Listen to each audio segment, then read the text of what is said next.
Hello and welcome back to another episode of the Nottingham Forest Career Mode. In this one we've got another 4 games with 2 massive matches. The first one being against Derby County away from home in the league, and then we've also got Manchester City in the semi-finals of the FA Cup at Wembley. And we played Derby to start us off, and they were really defensive in the game earlier in the season, which we drew 0-0 at the City Ground. But this one away from home, Derby do start better and have a chance through Tom Ince early on, but it goes hopelessly wide of the target. But in the 7th minute, Ryan Shotton has the ball taken off him by Carl Ebersilio and takes him out completely and is sent off. It's a pretty cynical challenge, and to be honest, I might have been a bit surprised by that red card. I thought it was a yellow, but a straight red it was, and we get a chance nearly to take the lead in the 16th minute, but it flicks up off the defender and goes wide. And as you can see there, first time I've seen that this season, and we have the best defensive record in the league, which is absolutely fantastic. Only lost 2 games. We've actually lost more games at home this season. Another bad tackle there from Richard Keogh on Demarai Gray and gets himself booked. I thought that was a worse challenge than Ryan Shotton's earlier in the match, and I'm surprised he wasn't sent off for that as well. But it finished 0-0 at half-time. It was a bit more open than the game at Forest, but 0-0 it stayed at half-time, and hopefully we can kick on in this half and get a goal and hopefully a win that will really help us secure the title. And Mendes gets a chance early on, hitting the water bottle there with his shot as it went wide of the post. But Derby also got a chance as they cut into the box, and what a block that was from Eric Lehigh, who was then fouled by Bradley Johnson to get ourselves out of trouble there. But it was pretty close on the chances, and Lansbury getting probably the best one so far, but blasting it wide. It was an awful attempt really, so I decided to bring on the ex-Derby man, Jamie Ward, for Gray to see if he can make anything happen. And this was a brilliant chance as well, as Tesha went into the box, but I decided to square it after that awful miss from Lansbury.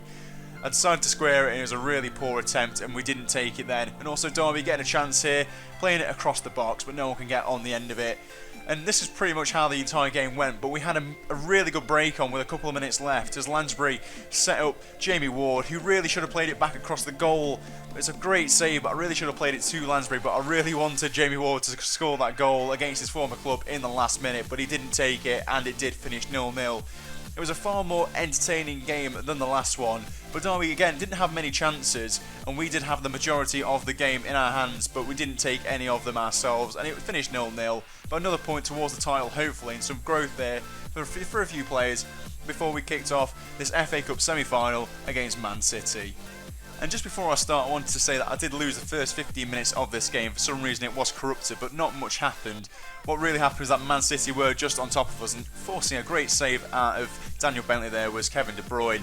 And this is pretty much how the first half went, as Raheem Sterling also tried to get a shot away, but it was easily saved that time from a pretty comfortable angle. But Man City were defending really well as well when we tried to get forward, and Mangala there with a great bit of play to get the ball off of Demarai Gray, but he does manage to cut inside the second time and forcing a good save out of Joe Hart. I think it might have just been going past the post, but Man City from that resulting corner did get a break on with Muller on this right hand side, giving it to De Bruyne, who just has to control it, and it hits it into the back of the net. And just before half time we go 1-0 down, which is a really poor time to concede, and that's how it finished at half time, pretty much straight away. The half-time whistle went, and we were losing 1-0, and to be honest, when you're losing 1-0 to a team like Man City, you don't feel like you're going to go back into the game. You feel like they're going to end up steamrolling you.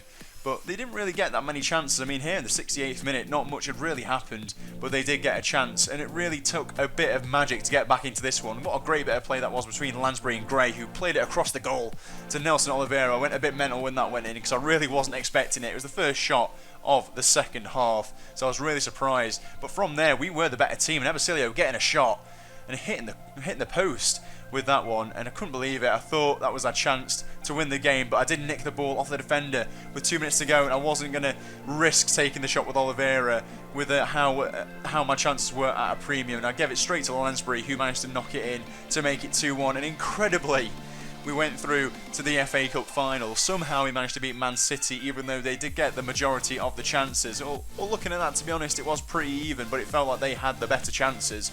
And we go through to play Southampton, who are a pretty good team, but probably not as good as Man City, you would say. So hopefully in the next one we'll get some bit of silverware. I mean, imagine that, a title and also the FA Cup. That would be incredible. And Glenglake there going up to a 74. We're getting a good bit of training in there as well before the next one against Blackburn. which, to be honest, I was a bit concerned about because it might be a bit after the Lord Mayor's show. And also Blackburn did beat us in the game earlier in the season when we lost 5 of our first 7 games. I think they beat us 2-1 at the City ground. But Mendes here trying to get away from the defender and getting a shot, but it went just past the post. And then also again, he was getting on the end of a few good balls and getting into the box, but that time it also didn't come to anything. But we did have some awful news as Basilio went down in about the 30th minute and had to be replaced by Ben Osborne.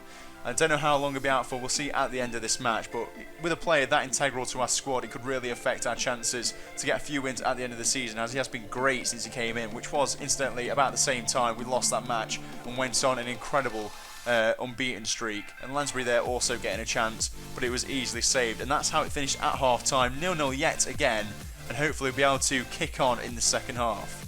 But before we started the second half, I decided to bring on Mark Stendera for Ryan Mendes, who was tiring a little bit as that first half went on, and it usually doesn't work with Lansbury and Stendera both starting, but hopefully we'll be able to create a few chances in this game, as we weren't really that good in the first half. And Lenglet there nearly getting his first goal of the season, his first goal since he signed for us, but he didn't finish it that time. And what a poor bit of defending this is, to be honest. It's absolutely shocking as Koita hits it into the net and they take the lead. It was straight from a kick by the goalkeeper. It was absolutely shocking. And Ben Osborne here with our best chance to score and put it past the post, and you feel like if that was Carlo Basilio, he might have taken that chance and it would have been 1-1. But Jamie Ward came on for Demarai Gray again as we tried to force ourselves into the game, and Stendera hitting the shot, and what a save that was from Eastwood. I really thought it might have worked there, but nothing came of it. And they had a chance as well from Delfonso, but Bentley managed to get on the end of that one that time. And Stendera yet again trying to force his way into the box with a few attempts, but this is how Blackburn were defended in the 92nd minute, and that is how it ended, basically straight from that chance. We lost our first game since September. Absolutely incredible. I couldn't believe it. And look at that as well. We had 12 shots and they had just 2, and somehow we didn't get anything from that game. But that's how it happens sometimes. And Lansbury, I decided to look at the players that I had in the training, because I haven't looked since the start of the season if they're promising or not, and Lansbury isn't anymore. I've noticed that he hadn't been going up a lot recently, so I thought I'd take him off and put Demarai Gray on another one. But as you can see here, absolutely shocking news. Carlo Basilio is out for 3 months, so that is him ruled out for the rest of the season. So Mancienne comes in to replace him for this game against Bristol City. And I was really hoping that we'd kick on in this match, because we played Bristol City earlier in the season, absolutely thrashed them 4-0 away from home, and Henry Lansbury got a hat-trick in that one. But to be honest, our chances went begging at the start of this game, half an hour in. We were getting some half chances, but nothing was really coming of it. And Flint there with a tackle on Mendes. I thought that was a penalty, but nothing came of it. And Lansbury there with a great hit from about 40 yards out. But it was a good save from Hamer. I think it might have been going past the post, and really we could do nothing on the follow-up as well. And to be honest, it was a bit frustrating this first half. Just really nothing was going for us. But in the 38th minute, Tesha takes the ball off the defender, runs into the box and lifts it over Ben Hamer, and we take the lead. We did deserve it, I feel, but I thought our chances weren't going to come to anything. They were really all half chances until that one-on-one. And that is how the first half finished. We were winning 1-0, but I was really disappointed, to be honest, because we thrashed them away from home and nothing was really going for us apart from that one goal by Tesha. So I decided to make us more narrow again and hopefully get a few bodies forward. And we got a penalty basically right at the start of this half as Demarai Gray was taken out. And it was a chance for Lansbury to continue his incredible goal-scoring run from the penalty spot. He hasn't missed one this season. He's had about 10 as well. It's been incredible. But he took this penalty and Ben Hamer saved it. It was absolutely incredible. I couldn't believe it. I really thought I'd go through the entire season without missing one penalty. But the players were starting to tire, so I brought on Osborne as well to get a bit more pace and energy into the midfield. But Bristol City really should have scored with that one as well, as it was straight at Bentley. But that is how it finished, and we did win 1-0, but I was, as I say, disappointed. But all the same, with about 5 games left in the season, all I want to do is really get the wins now and secure the title. And last bit of training before the end of the episode, not really a lot of growth apart from Gray, who's been going up in his vision. And that is the table with 5 games left and a game in hand. We are 1 point clear. Really, we should be getting promoted now at the very least. But these are the games, should I say, for the next episode. We've got Huddersfield and then QPR, an absolutely massive match, because if they win that, we will be 2 points behind them. as really they're the only team that can challenge us now. We also got Birmingham as well. I'm going to split this into 2 episodes, the last 6 games of the season, on the 31st and the 1st. So they are the games for the next one tomorrow. Sorry about this late episode as well, but then we've got on New Year's Day the FA Cup final and the season finale. So I hope you look forward to that. And if you like this one, don't forget to hit the like button. And also, if you're new and you've enjoyed it, don't forget to subscribe as well. And I'll see you all in the next one tomorrow.